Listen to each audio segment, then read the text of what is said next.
উঠানো হয়েছে ওনার নাম এবং কি হয়েছে যদি বিস্তারিত ওনার নাম সন্দীপ কর এলিয়াস আকাশ।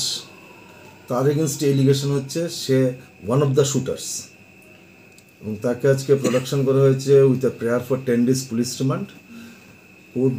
এবং ওরা একটা বেল পিটিশনও করেছিল, কোর্ট দুপক্ষের বক্তব্য শোনার পর বেল পিটিশন রিজেক্ট করেছে এবং 5 দিনের পুলিশ রিমান্ড দিয়েছে। তার নেক্সট অ্যাপিয়ারেন্স হচ্ছে 16th মে, তাকে প্রডিউস করবে।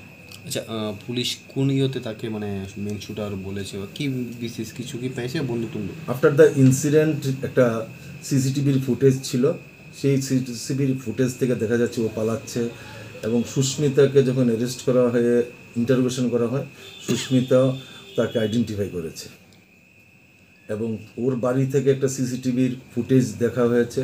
সেই ফুটেজে দেখা গেছে মানে ইনসিডেন্টটা হয়েছে 8:04, আর সে 8:35 মানে 40 বা 41 এই সময় সে বাড়ি থেকে তার বউ এবং বাচ্চাকে নিয়ে একটা গাড়ি দিয়ে পালিয়ে গেছে।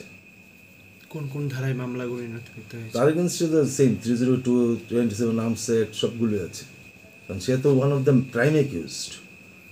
আর কি কি কাউকে মানে জিজ্ঞাসা ইনসিডেন্টে ব্যবহৃত ওয়েপন সম্পর্কে কোনো ইনসিডেন্টে যে ওয়েপন ইউজ করা হয়েছে এটার কোনো এগুলো এখনো বের হয়নি। ইন্টারোগেশন আজকে এখন পুলিশ রিমান্ডে যাওয়ার পর ইন্টারোগেশনের পরে যদি সে বলে কোথায় রেখেছে তখন আমরা বের করবো। আর এই বিকি হত্যা মামলার এখনো ফার্দার ডেভেলপমেন্ট কি আছে?